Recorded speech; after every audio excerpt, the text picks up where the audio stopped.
I often reference the fact that transitioning from military service can be quite challenging. After 31 plus years, to know that I was about to leave Russell Officers, as that was my last place to serve, for the last time in uniform. And it was my choice to leave, but it was quite confronting. I knew I was ready because I was coming to DVA into my first public service position, but to back your pass and someone to sign a piece of paper and say, I'll let you out of the building, goodbye, it wasn't the best experience, I'll be honest. I went into a small office with a lovely lady who was responsible. She was public servant responsible for transition. Very sterile office, just a table, a few chairs. And she went through a checklist to ensure that I'd handed back all my things I needed to hand back and that I'd paid my mess bill, and she signed it off and she said, well, thank you, Liz. Can I have your pass and I'll escort you to the barrier, and zap me out of the building. It was very lonely, Ian. I don't think I really anticipated how emotional I felt when I walked out and I knew that was the last day that I'd be in the military.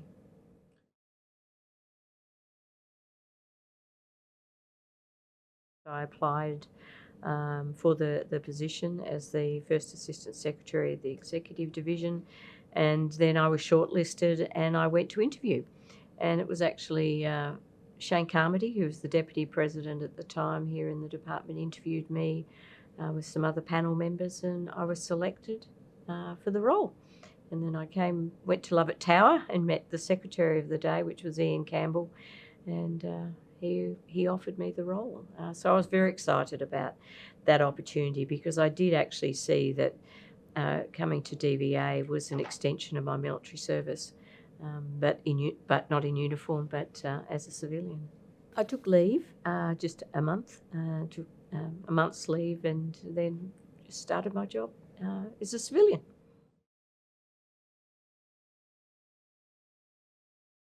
The role I was expecting, as when I met with the Secretary Ian Campbell, and he talked me through what his expectations were of the role.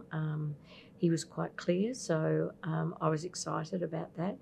But the role included the executive division, that he wanted to ensure that we had a team there that was supporting what I believe was the start of a significant transformation.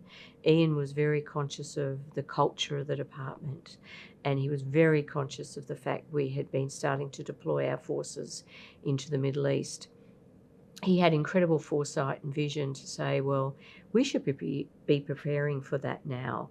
And Ian indicated to me that one of his key areas he wanted me to concentrate on were contemporary veterans, as he called them, and the families of contemporary veterans, knowing we'd lost our first veteran on operations, and how we were looking after his wife. And he really wanted this division, this new division that he was employing me to lead, was very focused on that, to set the department up to look after the future veteran. But he also had me leading the commemorations, and the team under Tim Evans as the Assistant Secretary to prepare for the centenary. He was about to set up a new board, the Anzac Centenary Board, and he said, right, Gossan, that's your responsibility. We're going to have a board planning for the centenary of Anzac. So I was very excited about that opportunity, and he had a very clear mandate for me. And I think when I started, it was above what I'd expected, and I was very excited to be going into that role. And just being able to look at who speak to the Minister of the day, which was Warren Snowden, about potential board members and who was going to be the chair. And of course, it was Sir Angus Houston. We selected, well, I didn't select, the government selected to be the chair of the Anzac Centenary Board. And we had working groups reporting to the board to make sure that that centenary was once again reinforcing the importance of all Australians, remembering the Prime Minister Billy Hughes' commitment in 1918 that when they returned from the Great War, that we would look after them. and to have that focus again and that purpose to make sure that we continue to remember and reflect on that service and sacrifice. What we learn in the military is all about leadership, and as someone who I was a logistician, and I remember very early in my career being told that decisions you take as a leader can actually put someone's life at risk. So whenever you are making those decisions or considering outcomes and considering your decision, remember the soldier on the ground. Remember the soldiers on the front line, because those decisions will have an impact on them. And learning about leadership and having the opportunity to work out who I was as a leader was really important to me throughout my military service. I think one of the key lessons for me is being a female in an army of less than 10% females. I wasn't going to be one of the boys. I'm just not that type of person. So who was I? How was I going to shape my leadership? And you learn so much about yourself as a leader being put into different environments when you're in the military, that when you then transition into a public service leadership role, you bring all those lessons, those learnings and those skills to your public service leadership.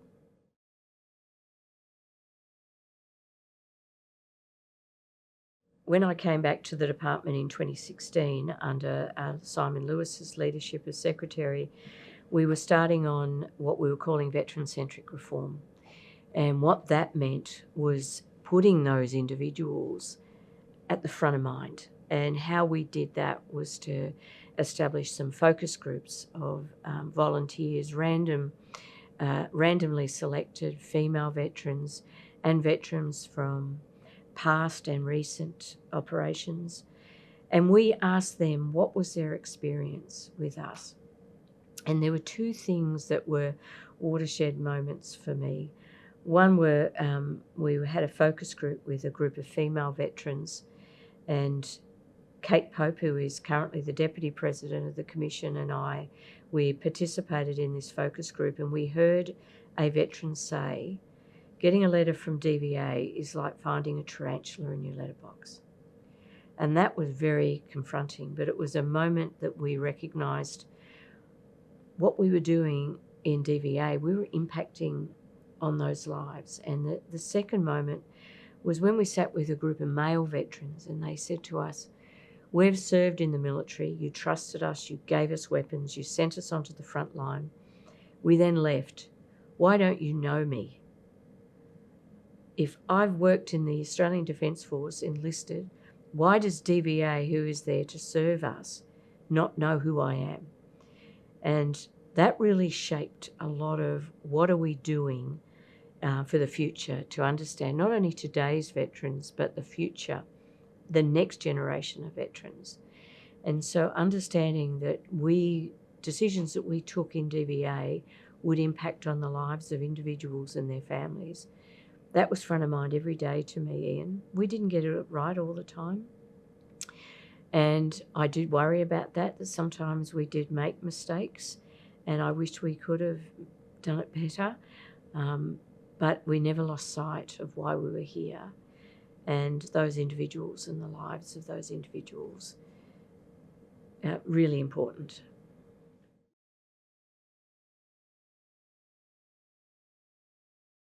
We didn't think about what did it mean to be a veteran after service. I mean, a lot of people, when you say, what does a veteran mean to you?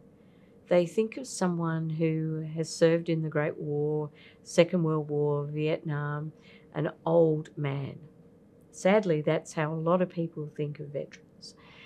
An old gentleman who's wearing his medals very proudly and marching on Anzac Day. That's not your typical veteran today. And I'm a veteran.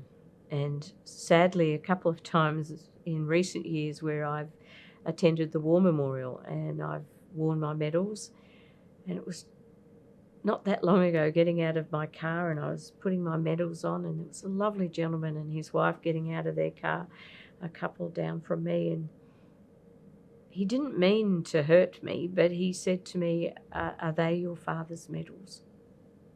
And I said, no, they're my medals. And still trying to let Australians know, what does service mean?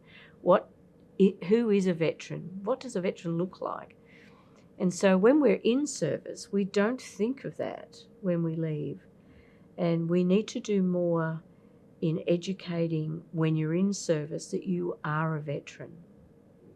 And you need to then wear it proudly when you leave that you are a veteran. And to bring that to the forefront of Australian thinking as well, that veterans look like me, they look like a young woman, they look like a young man, and to embrace that. I certainly didn't consider myself a veteran when I was serving. And a lot of those that are wearing their uniform, when you ask them, are you a veteran, they'll say no. I remember asking a recent Minister for Veterans Affairs, I asked his ADC, do you consider yourself to be a veteran? And she said no. So despite all of our efforts in recent years to help those that are serving recognise and acknowledge they are veterans, they don't. They don't. So what we need to be doing is preparing men and women when they're serving for their transition, and to wear the word veteran proudly during service, during transition, and then post-service.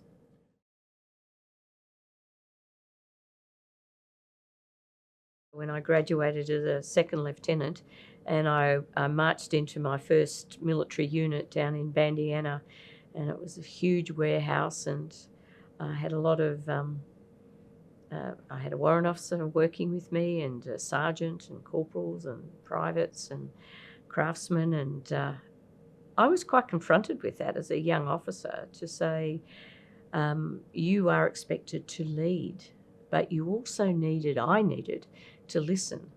And I listened very carefully to the warrant officer and learned a little bit about our team and what was important to them.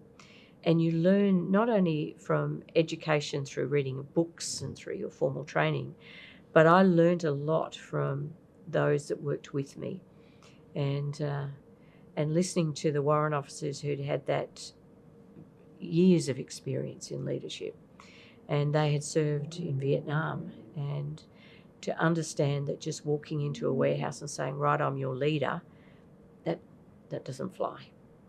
You have to learn, and you continue to learn and adapt your style throughout your military service. And I had the great privilege to not only listen to my warrant officers and sergeants and corporals, but also those officers that mentored me and led me to work out, what does a leader actually mean, and what works well and what doesn't. And certainly being directive in a style of leadership did not suit me. And so therefore I had to learn, well, what was my style of leadership? And I remember a leader once, a bit later in my career, talking about values-based leadership, and that really resonated with me, and who I was based on my values, and to ask the question, if I make this decision, what is that impact on that individual? What is the impact on the soldiers on the front line? What am I basing my decisions on? Is it the best decision that I can take?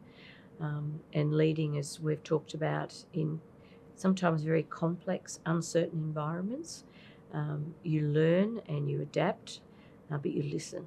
And that was really important learning for me throughout my career. Most of my leadership, I believe, was through learnings, not formal learnings, but through working and listening and adapting. And I often talked about, when I was in the military, having to make hard decisions when your heart wants you to go one way, but you have to use your head. And you have to then base that decision on taking all of the evidence, taking all of the information that's being provided to you, taking that on board to say, well, what is the right decision? and then knowing that that right decision may not be popular, but you've made that right decision, you believe, based on all of your considerations. And a textbook doesn't teach you that. A textbook will never really teach you the difference between your heart and your head.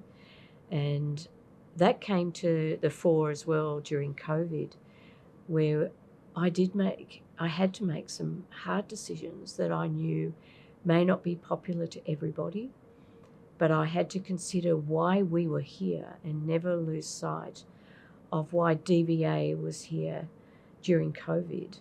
And remembering some of our veterans, our most vulnerable veterans, particularly when they went into lockdown in Victoria, working out how did we best support them while supporting our staff who had to continue to deliver important support and services during a really challenging time for our nation.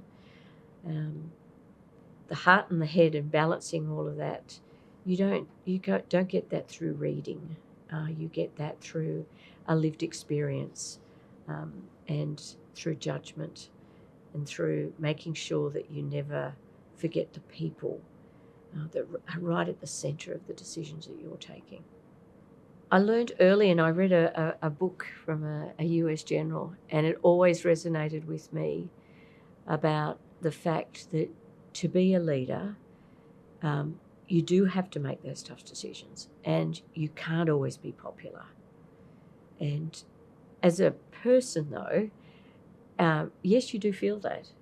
And I look at social media where it can become very personal, and it can be confronting where people don't like your decisions and they don't understand necessarily why you made those decisions, but you know that you made that decision with the best interests of individuals at the heart of those decisions. And you do the best you can with what is available to you at the time. But yes, Ian, it can be hurtful. But I know every decision I've taken throughout my over 4 decades of a career were always based in the interests of the individuals. And I never put self above those individuals. When I've had to make difficult decisions, I've always tried to present it back to staff and as best I can to the individuals to say, thank you for everything that you've provided to me and your arguments, but this is the way I have decided. And majority of people will then follow. They'll trust to say that you have listened and you have taken on board the arguments, but some people won't, and that's their choice. But those that do trust are those that I have had the great privilege to work with. And I believe we've then taken organisations forward and improved outcomes for the majority.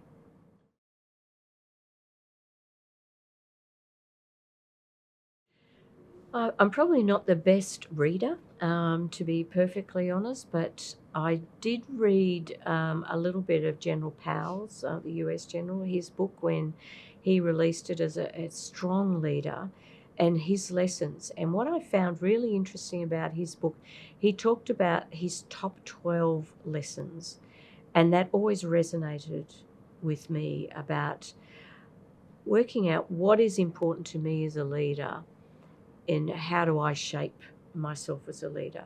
So that was one book I did read.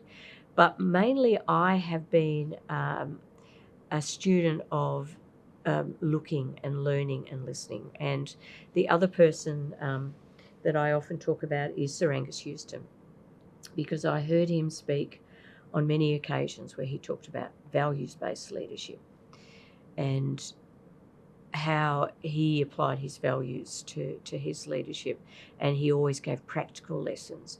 And when you listen to stories of leaders and how they've applied their leadership skills, that always resonated with me a lot more than reading a book. But there was someone else who I did read articles, and that was Dr. Alan Hawke. And he was a secretary in this department, but he was also a secretary in Defence, and he was the Secretary of Defence when I used to listen to him speak, and I used to listen to his articles and read his communication. And he talked about people. People matter. And those two words resonated with me more than any book I've read, because I knew that at the heart of everything that I did, it was about people. And then you look at Sir Angus Houston about values and values-based leadership, and that people matter. And then General Powell talking about his lessons of leadership, about knowing that you have to make right decisions, but they're not always going to be necessarily the most popular decisions. Putting all of that together for me, Ian, was how I believe I shaped what was important to me as a leader throughout my career.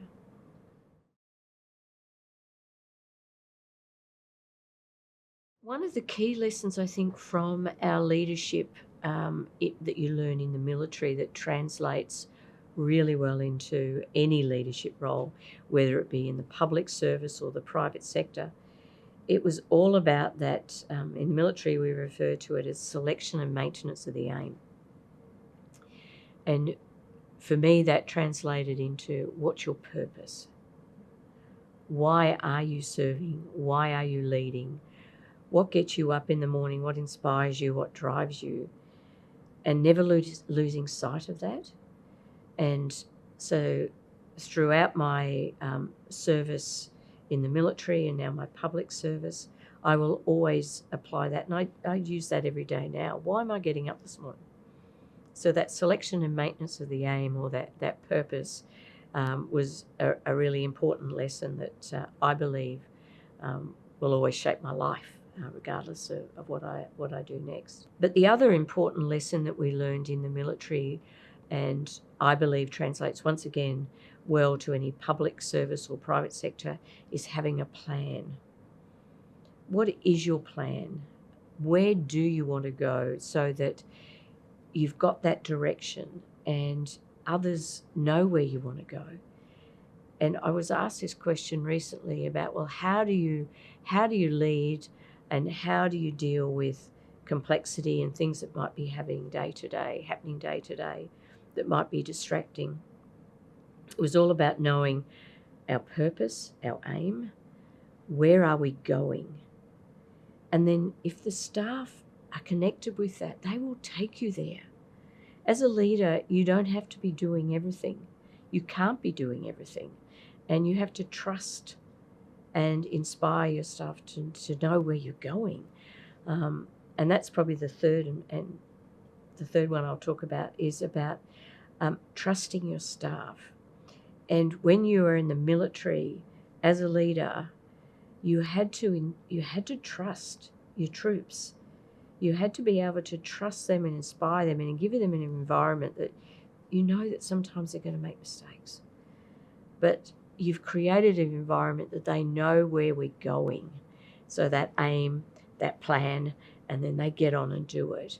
And because others' lives could be at risk if they don't understand where we're going. So those three key lessons from my military service, I believe, translate into anything I do, whether it be public service or private sector or in my own life, just knowing where we're going. I often used to reflect on command versus leadership. In the military, there are times when you are required to command, but most of the time, in the majority of your roles, it's about leadership. And command has its place, and as a commander, you understand the difference. And when you then transition into the public service, what you're bringing is more of that leadership and the skills you've learned as a leader and a manager. So I've reflected the three are quite different: command and leadership and management. And when I came into the public service, I recognised there were some individuals that didn't respect leadership. They didn't respect leaders.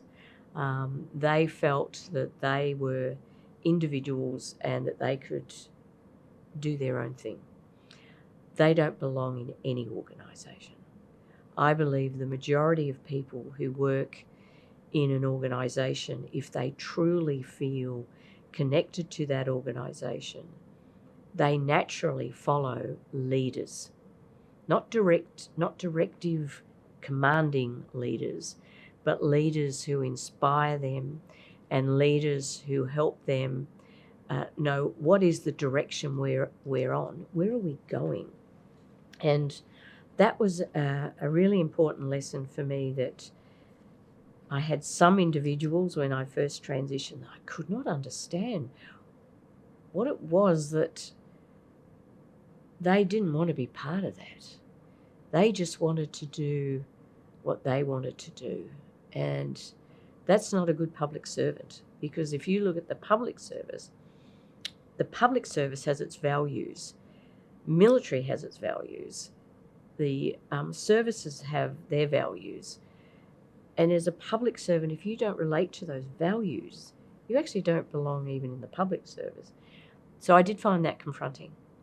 But they were individuals. It was not the public service. Because I find the public service is an incredible institution whose values are aligned to my values, and the public service values are aligned to our military values. Because ultimately what it is, it's all about service to our nation. We are all here, whether we be in uniform or the public service, to serve Australians and to keep them safe during times when we want to protect our values, our freedoms. And that is such an important profession that we're in. And now as I leave the public service, I can proudly say that the public service was a continuation of my military service to our nation. And something I'm very proud of.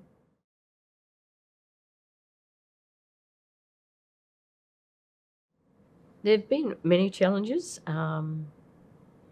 during my career. It's not always been highlights, as we've talked about, but I think the most challenging period for me, there are two significant events during my time at DBA. Firstly, the pandemic, and leading an organisation that is distributed across our nation. It's across Australia in every state and territory.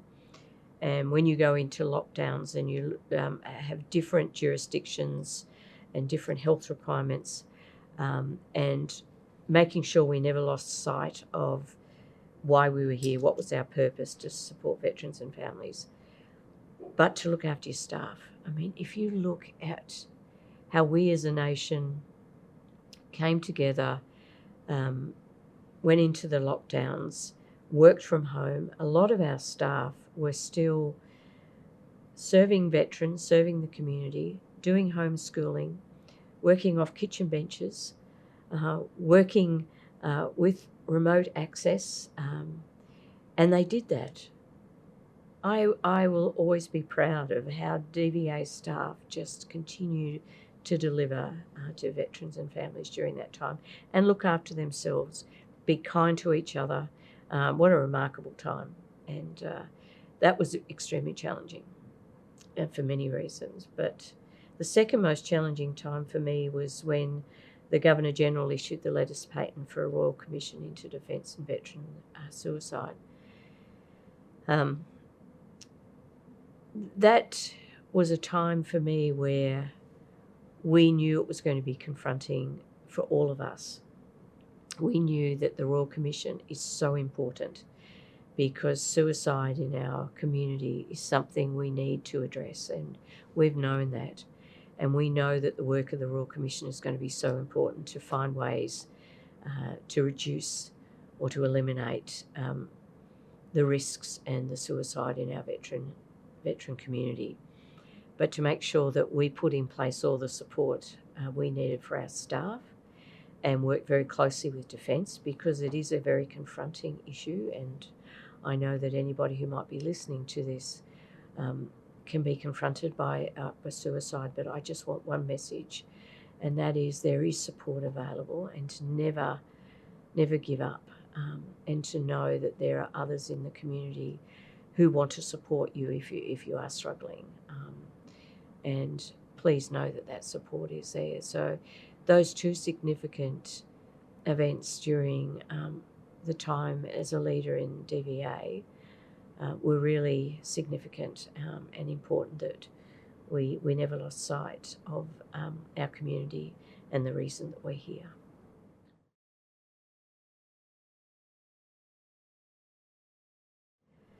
Anzac Day to me is one of our most sacred days in Australia, and it's a day of significance where all Australians should come together and say thank you. Thank you for your service. Thank you for keeping me safe. Thank you for protecting our democracy, our freedoms and our values. Anybody that is wearing uniform, or anybody that is wearing the medals of a family member, because as someone who is a family member myself and a veteran, families make sacrifice as well to support those who put a uniform on to serve our country. Anzac Day to me is such a special day, and I love the dawn service where it is a quiet moment of reflection, and it's never about celebration, but it's about commemoration, and it's about mates then coming together to share their stories of service, because it's the mates that will reach out to someone who might just need that little bit of extra respect and support, just to remember that service. It's such an important day, and let's protect it.